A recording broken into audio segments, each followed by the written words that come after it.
Sharing the split screen with me, I have a document headlined by Audit Pros and Cons. So in this video, we will go through the pros and the cons of manual website accessibility audits, which there are no automated audits, but just for clarification, this is for a full manual audit. And we will go through and we're going to talk about both the pros, the good side, and the bad side, the cons of audits. So let's start with the pros. First of all, a website accessibility audit is going to be thorough. It's necessary for full WCAG conformance. So if you your objective is to make your website fully WCAG 2.1 AA conformance, you need to have an audit because with that audit, in theory, you will know all of the accessibility issues that exist on your website, or at least the primary page layouts for your website, because an audit is going to cover whatever is in scope. So it won't cover every single last page unless, let's say, your website's only 15 pages, and that's just because it doesn't make practical sense to go through and audit every single page of a website, especially when given that most pages are the same template just with different content. So another pro of an audit, it is conducted manually by a technical expert. So this is much better than having, let's just say, someone on your web team go through and look for accessibility issues. Having a technical accessibility expert audit your website is the best way to find accessibility issues because they know exactly what to look for and they have experience in it. An audit is also formal, so it is official documentation that you can use however you would like. You might be using an audit to fulfill your obligations under a settlement agreement. You may just simply need a formal audit to illustrate for compliance purposes or whatever the case may be. It's always good to have formal official documentation, and an audit will provide that. And the other bullet point I have as a pro for a website accessibility audit is it should be a one-time cost. Now, I recommend that you audit your website annually or perhaps biannually. That's a good practice, but you shouldn't have to audit every year. It should be something that you are doing under your accessibility policy, but not that it's not necessary for you to have a subscription, an audit on subscription. So an audit should be a one-time cost, and then you get subsequent audits at your discretion. Now, under cons, the first thing I have is cost. And that is because it's typically $3,500 to get an audit to start with. So $3,500 is like the opening price, and it just goes up from there depending on the complexity and the number of issues, et cetera. So it is a significant cost. And by the way, I offer audits through accessible.org. So that is $3,500 is usually the minimum I will charge for an audit. It may be less if the website is extremely simple, but usually it's $3,500 to start for most websites. And no support is included in that. And so the reason why is because the audit price is based on the time and experience needed to conduct that audit, but that doesn't contemplate any additional support or any additional consulting or any other deliverables. And so what you're paying for with an audit is just that. It's just the report.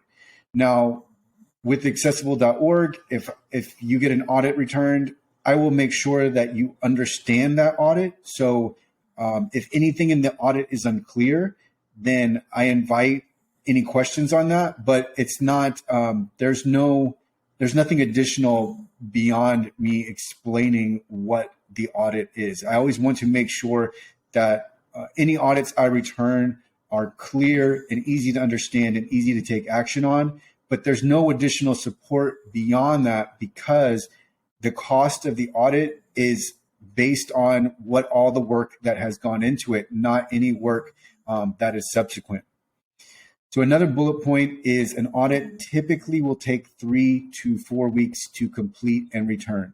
Now, sometimes you can get a quicker audit, particularly if your website is more simple, but usually most websites are going to fall within 3 to 4 weeks, depending on the provider and depending on the amount of work and the complexity of the work and so on. A third bullet point under cons is that audits are conducted manually. They are conducted by humans. There are error issues that are missed. And on the sub-bullet point on that, the quality is going to vary by service provider. So depending on who you hire, your quality of your audit can vary greatly. I recommend that you stay away from anyone who is pushing automation as a way to determine, as a way of making a website accessible or conducting an audit. An audit is performed completely manually, and then it is there will be accessibility scans will be used to support that work. But the scans, the audit should not rely upon the scan results. The scan results help inform the technical expert who's auditing, and they use those results to speed up their process and reduce incidents of error. But a technical expert should never take the results of a scan and transpose them onto the audit because they're not. That's not an audit. And it's important to keep in mind that scans can often result in false negatives, very, very rarely false positives, but usually need to be concerned with false negatives with scans. So there should never be any emphasis on scans. An audit should be performed fully manually. What's important to know is that not every accessibility vendor thinks that way, and they might return incomplete results or poor results or unhelpful audits. And you need to be aware of that variance in quality because you might be able to get an audit for cheaper, right? Maybe it's $2,500, but you have to be aware of the risk that you take when you go with a provider who is let's say a provider that you wouldn't want to hire. Someone like an overlay vendor. If you're getting a manual audit from them, then it's probably going to be garbage. I don't know that. I've never got one from an overlay vendor, or I've never procured one from an overlay vendor. But overlay vendors, their reputation is already horrible, so I would never use them for any services. Another bullet point is audits are typically technical reports. They can be quite long. And what I've seen happen over and over again is they overwhelm the web teams that are to take action upon that audit. And so what inevitably comes from that is there are questions, support is needed, confusion is introduced, and really the web teams, I've seen web teams where they give up or they procrastinate or they put it off. And it's just typical, typical human behavior. We get something, we don't understand it, it's long, it looks difficult, and that can easily overwhelm web teams, which leads to my next point, or a point in my second to next bullet point, is that remediation is separate and takes months. So if you have a difficult report, and if it's very long, and let's say there are 5 issues, and then for each of those 5 issues, there are dozens of incidences of those issues, it can become very overwhelming. It can take a long time to complete remediation. There may be many questions in the interim. More support will be needed. And keep this in mind, and here's my other bullet point. The web asset should be static throughout this process, because if you are, let's say you are changing your website as you are auditing or remediating it.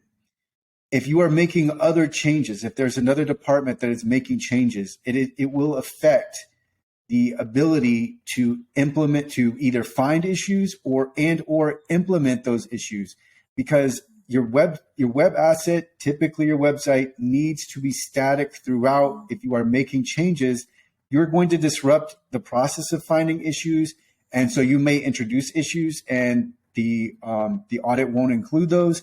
Or if you are changing things, it will be difficult to know exactly what needs to be changed, or there may not be an audit result for something where an accessibility issue is introduced.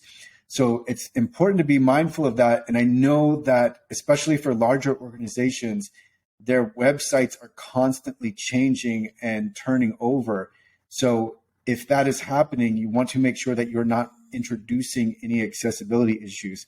So that's something else that needs to be taken in mind. And because the audit process and the remediation process is so lengthy, this can be a con of having an audit performed. And that's my next bullet point. Remediation is separate and takes months. So many people start with an accessibility audit because of litigation, to either prevent litigation or in response to litigation. But what is problematic is that an audit in and of itself does nothing to make your website accessible. It's simply the first phase of what you need to do to start making it accessible. You find the issues, so this is the audit, and then you fix the issues, so that's remediation. But an audit, like I said, can take 3 to 4 weeks, maybe even longer. Remediation is completely separate and usually takes months. So ideally, you want to combine the audit and remediation, because if you can find issues and fix them as you go, that's really the best case scenario. And that leads to my last bullet point under cons, is that there is a disconnect between the auditor and the remediator, which results in friction and loss. So just imagine the disconnect in communication there, right? Because you have one person who is finding an issue, they are putting that issue. Typically, audits are returned in an Excel spreadsheet. So they put that issue in a spreadsheet. There may be different information associated with that issue. So sometimes audits will have steps to reproduce. They will have the WCAG success criterion associated with the issue. They will provide the code snippet for that issue, and then potentially other information.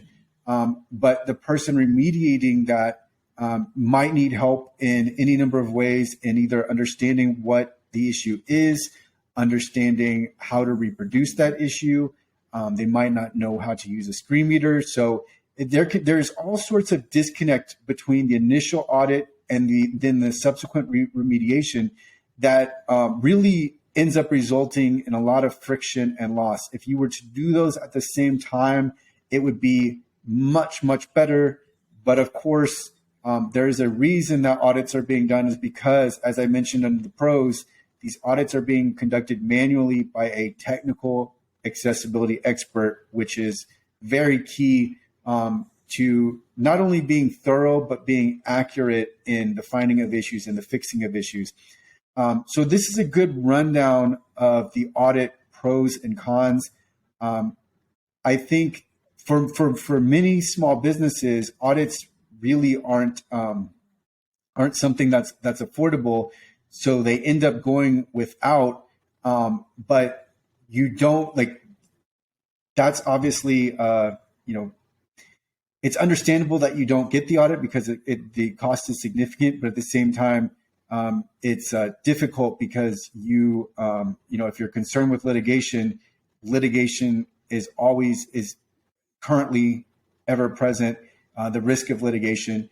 And then there's the accessibility side to this, which you need to genuinely make your website accessible, particularly for some issues are absolutely, you really have to incorporate them, because otherwise, if you don't have some measures in place, there are some users that will genuinely not be able to access the content or engage with the functionality of the website.